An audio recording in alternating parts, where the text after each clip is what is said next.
Hello students. आज मैं आपको स्ट्रेट लाइन लेकर आया हूं और स्ट्रेट लाइन में लगभग 10 लेक्चर बनेंगे क्योंकि स्ट्रेट लाइन बड़ा टॉपिक है। तो आज मैं आपको बताऊंगा कि स्ट्रेट लाइन अनसिमेट्रिकल फॉर्म में कैसी होती है, सिमेट्रिकल फॉर्म में कैसी होती है, लाइन किन पॉइंटों पर रखी होती है, एक प्लेन और एक लाइन दे रखी हो तो उनके इंटरसेक्शन पॉइंट कैसे निकलते हैं, और जब दो पॉइंट दे रखे हों तो ऐसी कंडीशन में हम स्ट्रेट लाइन कैसे बनाते हैं। ठीक है। और जब एक प्लेन और स्ट्रेट लाइन दोनों दे रखे हों तब ऐसी कंडीशन में वो लाइन किन पॉइंटों पे रखी है, वो पॉइंट हम कैसे निकालते हैं। तो आज इस लेक्चर में मैं बहुत कुछ लेके आया हूं, वेरी वेरी इंपॉर्टेंट होने वाला है। देखिए, straight line, straight line means सीधी रेखा। तो सबसे पहले बता रहा हूं आपको अनसिमेट्रिकल फॉर्म में स्ट्रेट लाइन कैसी होती है। बस केवल जो दो प्लेन की इक्वेशन होती हैं वो किसी पॉइंट पर इंटरसेक्शन करें तो वो प्लेन्स जो हैं स्ट्रेट लाइन ही कहलाएंगी, लेकिन किस में होंगी? अनसिमेट्रिकल फॉर्म में। Let equation of plane a1x plus b1y plus c1z plus d1 equals to 0, दूसरी a2x plus b2y c2z plus d2 equal to 0। ये दोनों लाइन अनसिमेट्रिकल फॉर्म में है जबकि ये प्लेन जैसी इक्वेशन है। तो मैंने बताया था ये दोनों प्लेन जब किसी को इंटरसेक्शन करें तब ये दोनों लाइन कहलाएंगी। आइए अब मैं बताता हूं आपको सिमेट्रिकल फॉर्म में स्ट्रेट लाइन हम कैसे बनाते हैं। और ये जो मैं बता रहा हूं सिमेट्रिकल फॉर्म में यही लाइन होती है, ये तो बहुत कम यूज होती है। तो चलिए,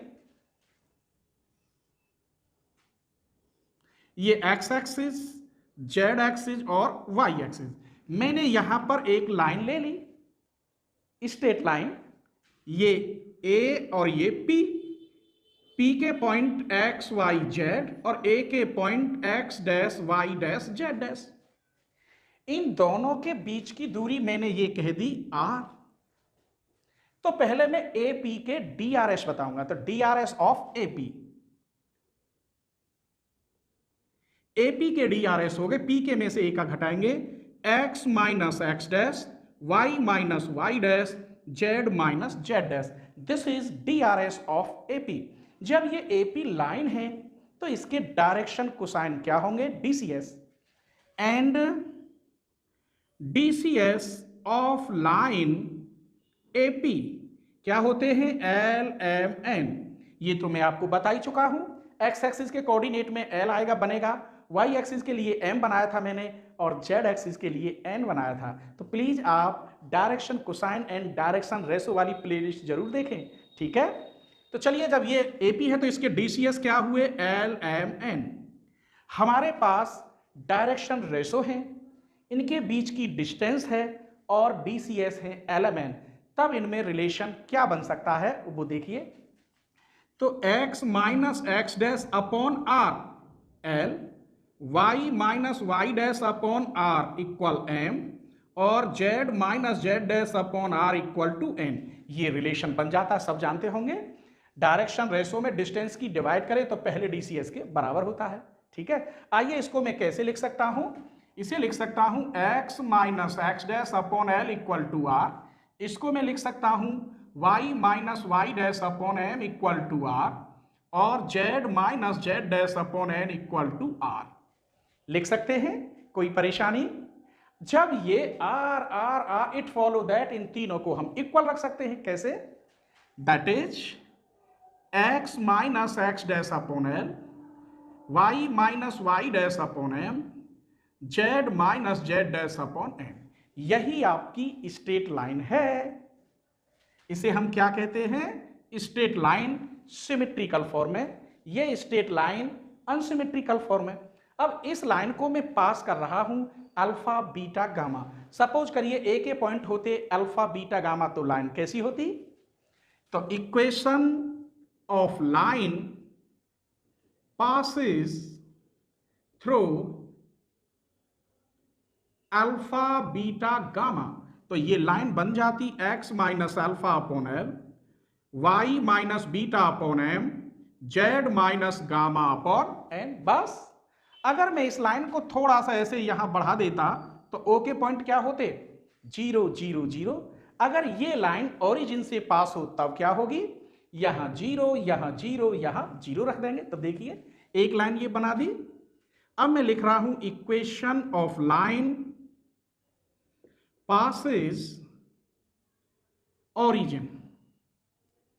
ओरिजिन का मतलब जीरो जीरो जीरो, यहां जीरो रखेंगे तो x upon l, y upon m, z upon n. अब हमारे पास अगला टॉपिक इसमें आएगा, वो कहेगा फाइंड द कोऑर्डिनेट जब लाइन किसी प्लेन से मीट्स कर रही हो या इंटरसेक्शन हो। तो ऐसी कंडीशन में हमें वो पॉइंट कैसे मिलेंगे जिन पॉइंटों पर वो लाइन और उस प्लेन पर रखी है। तो आइए उसे कैसे लिखते हैं। इक्वेशन ऑफ लाइन, इस लाइन को ले रहा हूं मैं x minus alpha upon l, y minus beta upon m, z minus gamma upon n. ये सब किसके इक्वल हैं, r के। ये सब किसके इक्वल हैं, r के।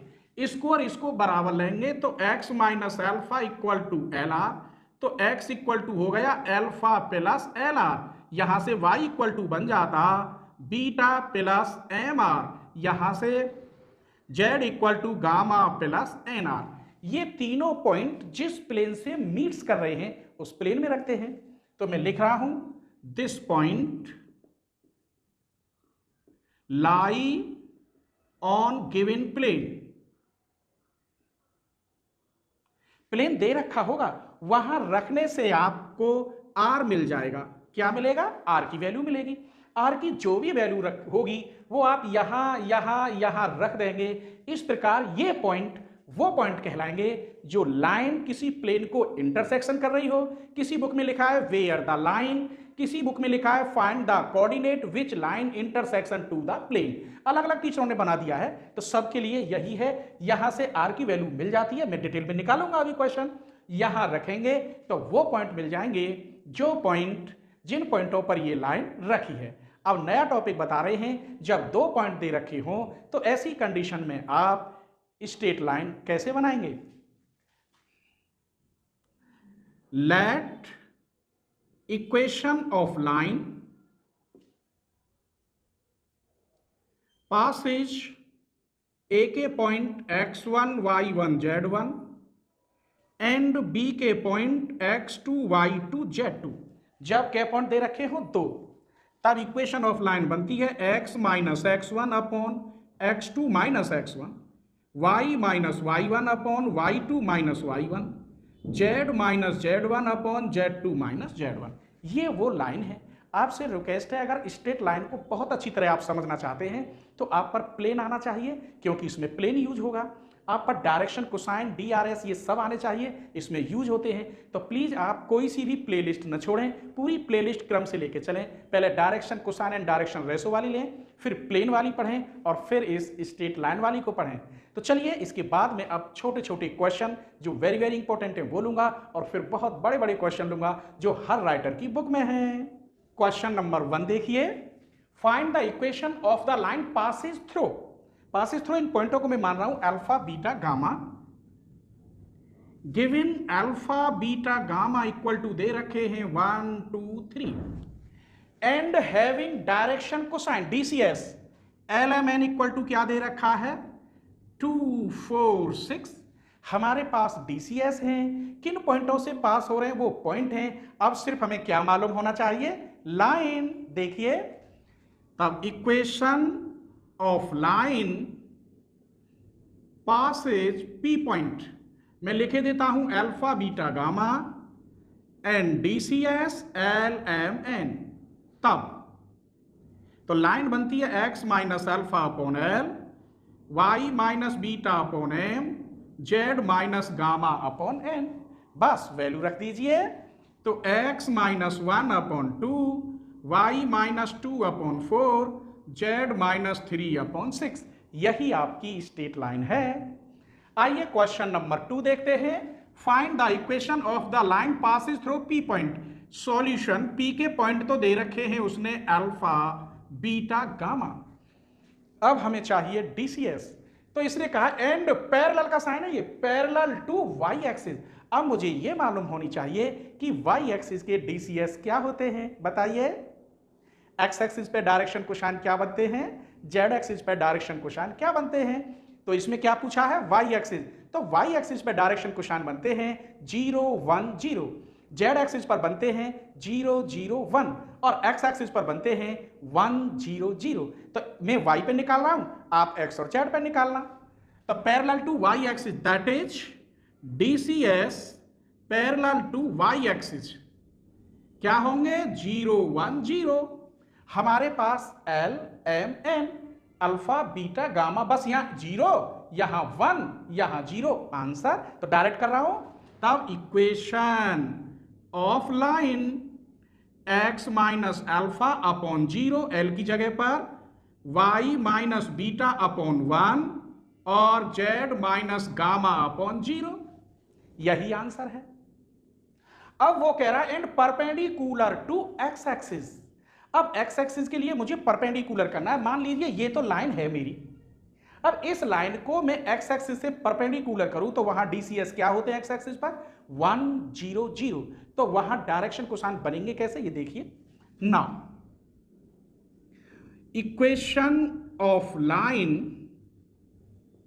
passes P point alpha beta gamma and बाद में लिखूंगा इससे पास एरिया और DCS L M N। तो ये लाइन बनी x minus alpha upon L, y minus beta upon M, z minus gamma upon N। ये line is perpendicular to x axis. इसका मतलब है जो x एक्सिस पर DCS है वो और ये DCS परपेंडिकुलर दिखाओ। परपेंडिकुलर की शर्त होती है L L dash plus M M dash plus N N dash equal to 0। मैंने प्लेन में बड़े प्यार से बताया ये सब बात। तो या के DCS क्या बने, 1 0 0, यहां बन गया L डैश, ये M डैश और ये N dash. L M N है, L dash M dash N dash. तो परपेंडिकुलर की शर्त क्या होती है, L L dash plus M M dash plus N N dash equal to 0। आप रखिए यहां 1 डॉट L, यहां M डैश की मान 0 dot M plus 0 dot N equal to 0, यहां L इक्वल टू 0। तो सिर्फ यहां से सॉल्व होके क्या आया, L की वैल्यू 0 आई। अब इस 0 को आप यहां रख दीजिए, दैट इज तो x minus alpha upon 0, y minus beta upon M, z minus gamma upon N। अब आपको याद कैसे रखना है, अगर ये परपेंडिकुलर टू y एक्सिस होता तो यहां L होता, यहां 0, यहां N होता। अगर ये परपेंडिकुलर टू z एक्सिस होता तब यहां L, यहां M और यहां 0। निकालते ऐसे ही हैं। तो क्लियर हो रहा है, पैरेलल टू y एक्सिस की जगह पर x एक्सिस और z एक्सिस होते तो ये क्वेश्चन हर राइटर की बुक में मिलेंगे। थोड़ा बहुत उसकी बस भाषा चेंज कर सकता है, लैंग्वेज, बाकी कुछ भी नहीं है। ठीक है, आइए थर्ड क्वेश्चन देखते हैं। वेयर द लाइन, ये लाइन किन पॉइंटों पर है, वेयर मींस कहां, ये लाइन कहां है, कब, मीट्स द प्लेन, अर्थात जिस प्लेन पर ये मिल रही है, या ये लाइन इस प्लेन पर मीट्स कर रही है, तो वो जो पॉइंट होंगे दोनों के सेम मिले हुए उन्हें कहते हैं हम इंटरसेक्शन पॉइंट। तो किसी किसी राइटर ने इंटरसेक्शन पॉइंट भी बोल दिया है, find the intersection point where the line meets the plane, ऐसे बोल दिया है। किसी ने डायरेक्ट लिख दिया है find the coordinate when the line meets the plane, एक ही बात है। तो चलिए ये भी हर राइटर की बुक में है। सबसे पहले इस लाइन को मैं कैसे लिखता हूं, ये देखिए, x minus 1 upon 3, y upon minus 1, z minus 2 upon 5 equal to r से। अभी बताया था ना इसका फॉर्मूला, इसको और इसको बराबर ले तो x इक्वल टू आएगा 1 प्लस 3r, इसको और इसको इक्वल ले तो y equal to minus r, इसको और इसको ले तो z equal to 2 plus 5r। ये तीनों पॉइंट प्लेन को लाई करेंगे। तो मैं लिख रहा हूं दिस पॉइंट लाई ऑन, क्या दे रखा है, 2x plus 4y minus z plus 1 equal to 0। आप रख दीजिए यहां x की वैल्यू, यहां y की, यहां z की। तो twice 1 plus 3r plus 4 minus kr minus 2 plus 5r plus 1 equal to 0।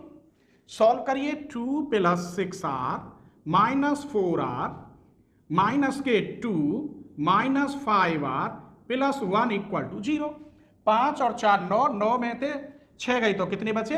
5 और 4 9, 9 में 6 गई माइनस के 3r, यहां 2 से 2 कट गया, plus 1 equal to 0, r equal to 1/3। ये वैल्यू आप यहां रख देंगे, यहां रख देंगे, यहां रख देंगे, तो यही पॉइंट कहलाएंगे point of intersection. Point of intersection क्यों कहला रहे हैं? क्योंकि लाइन और प्लेन जो मिल रहे हैं दोनों वो एक ही पॉइंट है, इसीलिए उन्हें इंटरसेक्शन कहते हैं। तो यहां रखेंगे तो 1 प्लस 3/3 1 हो गया, यहां रखेंगे माइनस 1/3, यहां रखेंगे 2 प्लस 5/3, तो ये 2 माइनस 1/3, 3 दूनी 6 और 5 11/3। यही आपके पॉइंट ऑफ इंटरसेक्शन है। क्वेश्चन नंबर 4 देखिए, find the image of the point in the plane. इस प्लेन में इन पॉइंटों पर हम कोई लाइन बनाएंगे, उसकी इमेज क्या होगी? ये क्वेश्चन, ये पॉइंट अलग होंगे, ये प्लेन थोड़ी अलग होगी, अर्थात हर राइटर की बुक में ये क्वेश्चन मिलता है, बस आपको फाइंड द इमेज इतना मिलना चाहिए सेम। तो सबसे पहले मैं यहां ये बताऊंगा आपको कि जब पॉइंट दे रखे हो और एक प्लेन दे रखा हो तो ऐसी कंडीशन में आप एक लाइन कैसे बनाएंगे? पहले तो मुझे लाइन बनानी है, ठीक है? तो चलिए, equation of line passes P point मान लीजिए 1 3 4 and DCS are proportional to 2x minus y plus z plus 3 equal to 0। जब प्लेन दे रखा हो और वहां से मुझे DCS निकालने हो तो प्रोपोर्शनल टू द प्लेन लिखेंगे, ठीक है? This is LX plus MY plus NZ। इसका मतलब L equal to, M equal -1 और Z इक्वल 1 और अल्फा बीटा गामा ये रहे, तो हम लाइनअप बना सकते हैं। तब equation of line x minus 1/2 y minus 3 upon इसका कोफिशिएंट m की जगह पर -1 z माइनस 4/1, ये लाइन बन गई। अब ये लाइन किन पॉइंटों पर रखी है, या ये लाइन और ये प्लेन किस पॉइंट पर मीट्स कर रहे हैं, पहले मुझे वो पॉइंट मालूम होने चाहिए, ठीक है? तो उसके लिए मैं यहां क्या लिखूंगा? r से। तो x इक्वल टू आया 2r plus 1, y equal to minus r plus 3, z equal to r plus 4। ये पॉइंट इस प्लेन में लाई करेंगे। यहां 1 डाले देता हूं, लाई ऑन फर्स्ट। तो 2x की जगह पर क्या रखोगे? 2r प्लस 1 माइनस वाई की जगह पर minus r plus 3 plus z की जगह पर r plus 4 plus 3 equal to 0। Solve करिए, 4r प्लस 2 प्लस के r minus 3 plus r plus 7 लिखे देता हूं। तो ये 4 5 6 6r, यहां बचा कितना? Minus 7 2 9 6 equal to 0, r equal to -1। अब ये जो -1 है आप यहां रख दोगे तो ये -1, यहां रख दोगे तो प्लस की 4, यहां रख दोगे 3। इन पॉइंटों को मैं n के पॉइंट बोल रहा हूं कि ये वो पॉइंट हैं कि जो ये लाइन इस प्लेन से मीट्स कर रही है। लेकिन उसने तो इमेज पूछी, तो इमेज कैसे निकालते हैं वो देखिए। इमेज के लिए मैं यहां डायग्राम बना रहा हूं। ये n के पॉइंट हमें मिल गए -1 4 3, p के पॉइंट हमारे पास थे यहां, p के पॉइंट 1 3 4, q के हमें यहां मानने होंगे x dash y dash z dash. मिल गए? बस अब तुम जानते हो ये दोनों साइड के मिडिल पॉइंट तो कैसे निकालते हैं? मीन। तो -1 इक्वल बनेगा 1 plus x dash upon 2 plus के 4 इक्वल क्या आना चाहिए?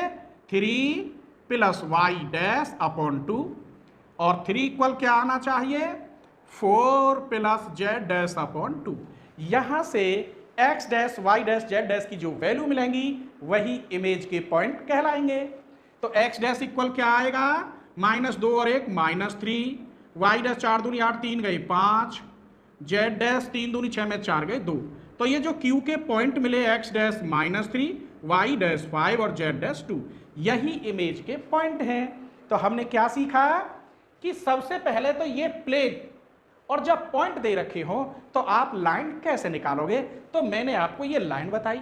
अब ये लाइन और ये प्लेन, जो प्लेन दे रखा है, ये मीट्स कर रहे हैं, तो वो इंटरसेक्शन पॉइंट क्या होगा? इस प्रकार एन की पॉइंट निकाल लिए। फिर डायग्राम के अकॉर्डिंग मैंने मिडिल पॉइंट का मीन कैसे निकालते हैं, इस प्रकार क्यू के पॉइंट निकल गए जो इमेज के पॉइंट कहलाते हैं। ठीक है, आइए आप क्वेश्चन 5 देखते हैं।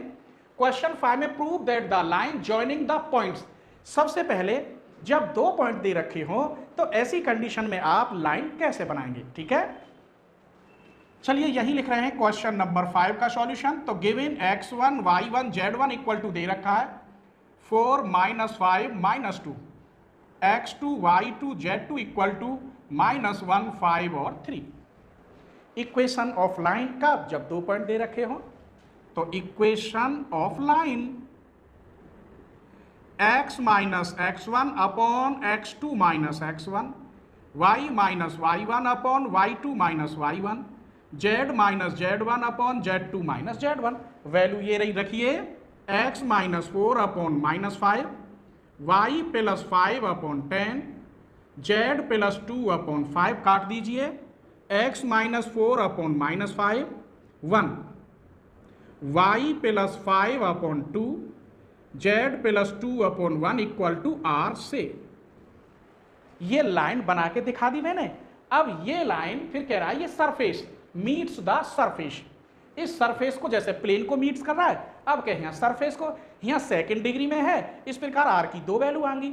जब दो वैल्यू आएंगी, उन पॉइंटों को रखेंगे तो ऐसे क्या पॉइंट आएंगे? दो आएंगे, लेकिन दोनों पॉइंट सेम आने चाहिए, तभी आप कहेंगे कोइंसिडेंट पॉइंट। तो चलिए आर, तो यहाँ से x equal to -r + 4, y equal to 2r - 5, z equal to r - 2। बेटा इसको और इसको बराबर लेंगे z की वैल्यू, इसको और इसको बराबर लेंगे y निकल आएगा, इसको और इसको बराबर लेंगे तो x निकल आएगा। अब ये पॉइंट इस सरफेस में रखने हैं। दिस पॉइंट लाई ऑन, क्या दे रखा है? 2x² + 3y² - 4z² equal to 1 रख दीजिए। तो 2x की जगह पर -r + 4 का होल स्क्वायर, प्लस 3y की जगह पर 2r - 5 का होल स्क्वायर - 4, z की जगह पर r - 2 का whole square equal to 1। Solve करने के बाद आप खोलेंगे अपने घर, तो ये बनेगा r² + 6r + 9 equal to 0, r + 3 का whole square equal to 0, r equal to -3 - 3। जब r की वैल्यू सेम है तो पॉइंट तो स्वाभाविक है सेम ही आएंगे। रख के देख लीजिए, r इक्वल यहाँ -3 रखेंगे तो प्लस के कितने हो गए? 7, यहाँ -3 रखेंगे तो माइनस के 11, यहाँ -3 रखेंगे माइनस के 5, और ये भी रखते -3 तो भी यही पॉइंट आते 7 - 11 और -5। जब दोनों पॉइंट सेम होते तो उसे हम क्या कहते हैं? कोइंसिडेंट पॉइंट कहते हैं। क्वेश्चन 6 देखिए, find the symmetrical form the equations to the line given y। ये दो अनसिमेट्रिकल फॉर्म में लाइन दे रखी हैं, तो इन्हें मैं सिमेट्रिकल फॉर्म में कैसे बदलूं? देखिए, इस लाइन को मैं लिख सकता हूं, यहां से लेते हैं x - b equal to ay, या x - b upon a equal to y, इसको z - d upon c equal to y। इस y के बराबर इसे लिख दो, बस हो गया काम।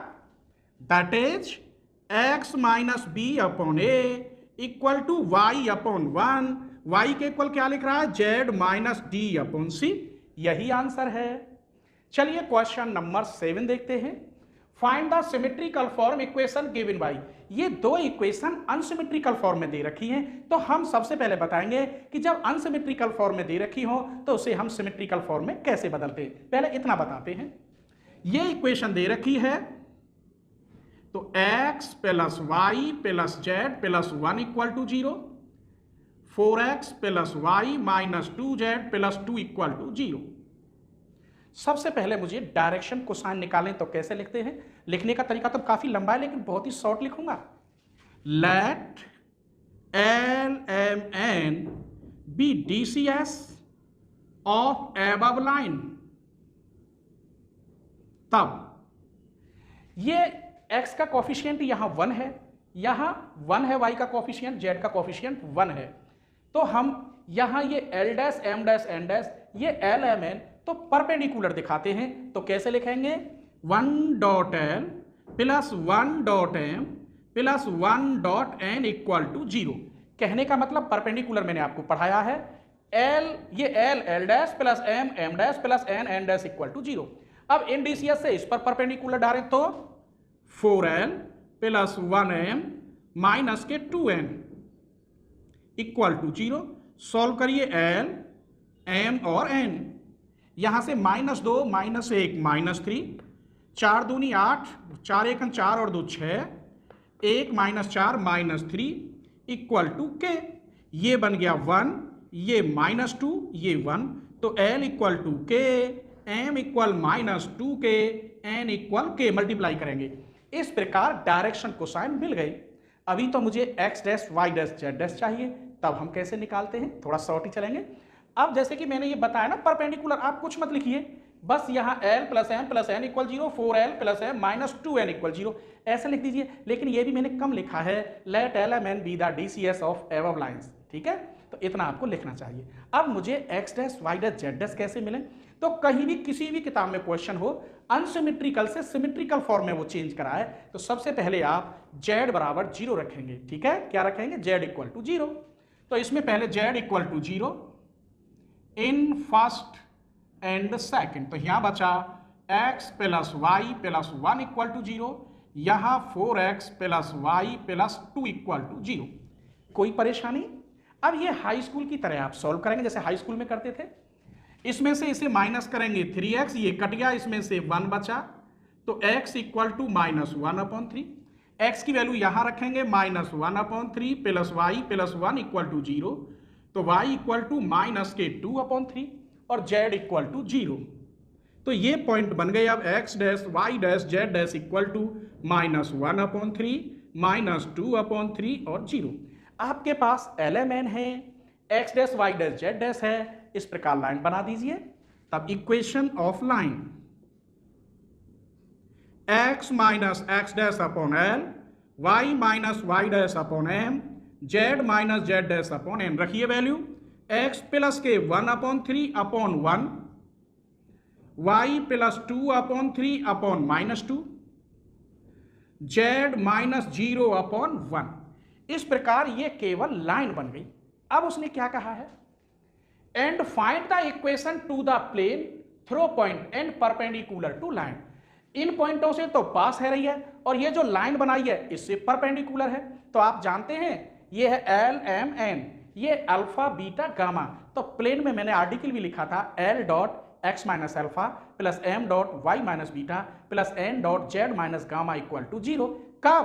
जब पास हो रही हो पॉइंटों से और किसी लाइन के परपेंडिकुलर हो।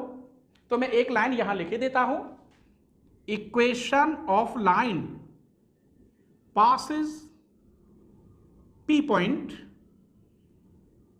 alpha beta gamma and perpendicular to equation of plane perpendicular to x minus a लिखे देता हूं upon l, y minus b upon m, z minus c upon n। ये मैंने अपनी तरफ से बना दिया लाइन, किताब से कोई मतलब नहीं, क्योंकि अल्फा बीटा यहां लिख दिया तो मैंने यहां ABC लिख दिए। बस फॉर्मूला का ये समझाना है। तब L dot x minus alpha, m dot y minus beta, n dot z minus gamma equal to 0, ये आंसर है। तो चलिए अब मैं कैसे कर रहा हूं, नाउ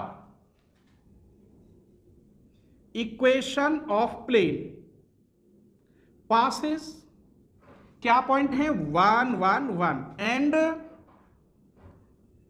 परपेंडिकुलर टू, ये लाइन दे रखी है x plus 1/3/1, y plus 2/3/-2, z minus 0/1। This implies, देखिए 1 डॉट x माइनस 1 माइनस के 2 dot y minus 1 plus 1 dot z minus 1 equal to 0।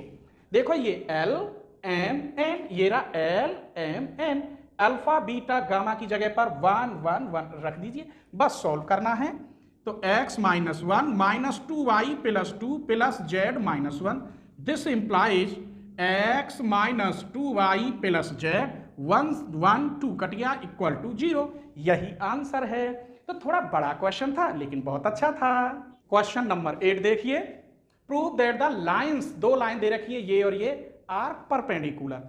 ये परपेंडिकुलर पैरेलल, इनके बीच में एंगल कैसे निकालते हैं वो मैं बता रहा हूं आपको। तो इसमें पूछा है आपसे सिर्फ और सिर्फ परपेंडिकुलर, तो वही कहानी है। ये दो लाइनें बना लीजिए। इस लाइन को कैसे लिखेंगे?